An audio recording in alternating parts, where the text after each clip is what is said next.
പാനൂരിൽ bomb നിർമ്മിച്ചത് രാഷ്ട്രീയ എതിരാളികളെ ലക്ഷ്യമിട്ടെന്ന റിമാൻഡ് റിപ്പോർട്ടിൽ മീത്തിലെ കുന്നോത്തുപറമ്പ് ക്ഷേത്രോത്സവവുമായി ബന്ധപ്പെട്ട സംഘർഷത്തിന്റെ തുടർച്ചയാണ് ബോംബ് നിർമ്മാണം. മുഖ്യസൂത്രധാരൻ ഷിജാൽ ഡിവൈഎഫ്ഐ കുന്നോത്തുപറമ്പ് യൂണിറ്റ് സെക്രട്ടറിയാണ്. കൂടുതൽ വിവരങ്ങളുമായി ശ്രീജിത്ത് ചേരിയാണ് കണ്ണൂരിൽ. ശ്രീജിത്ത്, തീർത്തും ആസൂത്രിതമായി ഗൂഢാലോചനയുടെ ഭാഗമായിട്ട് തന്നെയാണ് CPM ഡിവൈഎഫ്ഐ പ്രവർത്തകർ ഈ ബോംബ് നിർമ്മിച്ചതെന്ന് സ്ഥിരീകരിക്കുന്ന രീതിയിൽ തന്നെയാണ് റിമാൻഡ് റിപ്പോർട്ടിൽ കാര്യങ്ങൾ പോകുന്നത്. റിമാൻഡ് റിപ്പോർട്ടിലെ മറ്റ് പരാമർശങ്ങൾ ഏത് തരത്തിലാണ്?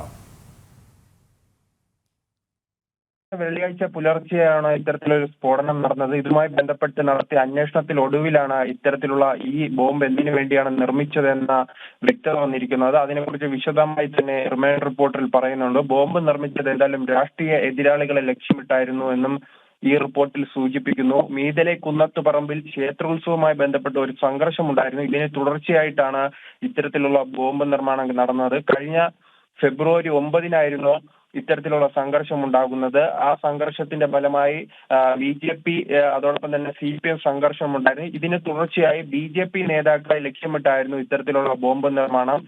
കുന്നോത്തുപറമ്പ് DYFI യൂണിറ്റ് സെക്രട്ടറിയായ ഷിജിലാലിന്റെ നേതൃത്വത്തിലായിരുന്നു ഇത്തരത്തിലുള്ള ബോംബ് നിർമ്മാണം. അതോടൊപ്പം തന്നെ MV ഗോവിന്ദൻ ഉൾപ്പെടെ ഉള്ളവർ അഭിപ്രായപ്പെട്ടത് അമൽ ബാബു ആ സ്ഥലത്ത് എത്തിയത് രക്ഷാപ്രവർത്തനത്തിനായിരുന്നു എന്നാണ്. എന്നാൽ റിമാൻഡ് റിപ്പോർട്ടിൽ വളരെ വ്യക്തമായി തന്നെ പറയുന്നു, അമൽ ബാബു ഉൾപ്പെടെയുള്ളവർ, അക്ഷയ് ഉൾപ്പെടെയുള്ളവർ അവിടെ എത്തിയതും ആ സമയങ്ങളിൽ ബോംബ് നിർമ്മാണത്തിന്റെ ഭാഗമായെന്നും ഈ റിമാൻഡ് റിപ്പോർട്ടിൽ പറയുന്നുണ്ട്. എന്തായാലും വീണ്ടും കണ്ണൂരിൽ രാഷ്ട്രീയ സംഘർഷത്തിന് വേണ്ടിയുള്ള ഒരു തയ്യാറെടുപ്പായിരുന്നു എന്തായാലും ഈ പ്രവർത്തകർ നടത്തിയത്. ശ്രീജിത്ത് പറഞ്ഞതുപോലെ തന്നെ ഈ കഴിഞ്ഞ ദിവസം MV ഗോവിന്ദനും ഒപ്പം P ജയരാജനും അടക്കമുള്ളവർ ഇതിനെ ന്യായീകരിക്കുന്ന സമീപനമാണ് സ്വീകരിച്ചത്. CPM ഡിവൈഎഫ്ഐ പ്രവർത്തകർക്ക് ഇതിൽ പങ്കില്ല എന്നും, ഒപ്പം ഈ സംസ്കാര ചടങ്ങിൽ ഡിവൈഎഫ്ഐ CPM പ്രവർത്തകർ പങ്കെടുത്തതും KP മോഹനൻ MLA പങ്കെടുത്തതിനെയും ന്യായീകരിച്ചിട്ടുണ്ട്. ജനപ്രതിനിധി എന്ന നിലയിലാണ് KP മോഹനൻ ചടങ്ങിൽ പങ്കെടുത്തത്. നാട്ടുകാർ എന്ന രീതിയിലാണ് CPM ഡിവൈഎഫ്ഐ പ്രവർത്തകർ പങ്കെടുത്തിരുന്നത്. പക്ഷേ അത് തീർത്തും വിശദീകരണം മാത്രമാണ്, ന്യായീകരണം മാത്രമാണ് എന്ന രീതിയിലേക്കാണ് കാര്യങ്ങൾ എത്തുന്നത്. ഇപ്പോൾ ഈ റിമാൻഡ് റിപ്പോർട്ടിൽ പോലീസ് തന്നെ കാര്യങ്ങൾ വ്യക്തമാക്കുമ്പോൾ അത് CPM-നെ സംബന്ധിച്ചിടത്തോളം വലിയ പ്രതിക്കൂട്ടിലാക്കി കഴിഞ്ഞു അല്ലേ? തീർച്ചയായും ഇത് തുടക്കം മുതൽ തന്നെ വളരെ വ്യക്തമായിരുന്നു. കാരണം ഇതുമായി ബന്ധപ്പെട്ട് പരിക്കേറ്റ് ചികിത്സയിൽ കഴിയുന്നവരും അതോടൊപ്പം തന്നെ അറസ്റ്റിലായവരും ഈ സ്ഥലത്തെ പ്രാദേശിക നേതാക്കളാണ്. ഈ CPM-ന്റെ യുവജന വിഭാഗമായ DYFI-യുടെ പ്രാദേശിക നേതാക്കളാണ്. അതിനാൽ തന്നെ തുടക്കം മുതൽ തന്നെ പാർട്ടിയിലെ സംസ്ഥാന നേതാക്കൾ ഇതിൽ നിന്നും ഒഴിഞ്ഞു മാറുമെങ്കിൽ ഈ പ്രാദേശിക തലത്തിൽ എന്തായാലും ജനങ്ങൾക്ക് അറിയാവുന്ന കാര്യമാണ്, കൃത്യമായി അറിയാവുന്ന കാര്യമായിരുന്നു. കഴിഞ്ഞ മാസം 9-ാം തീയതി ആയിരുന്നു ഇത്തരത്തിലൊരു സംഘർഷം ഈ മേഖലയിൽ ഉണ്ടാകുന്നത്. ആ സംഘർഷത്തിൽ ഈ ബോംബ് നിർമ്മാണത്തിന്റെ ഭാഗമായവർ പങ്കെടുത്തിരുന്നു. അതിനുശേഷം രണ്ട് ഭാഗത്തു നിന്നും സംഘർഷം ഉണ്ടാകുന്നു.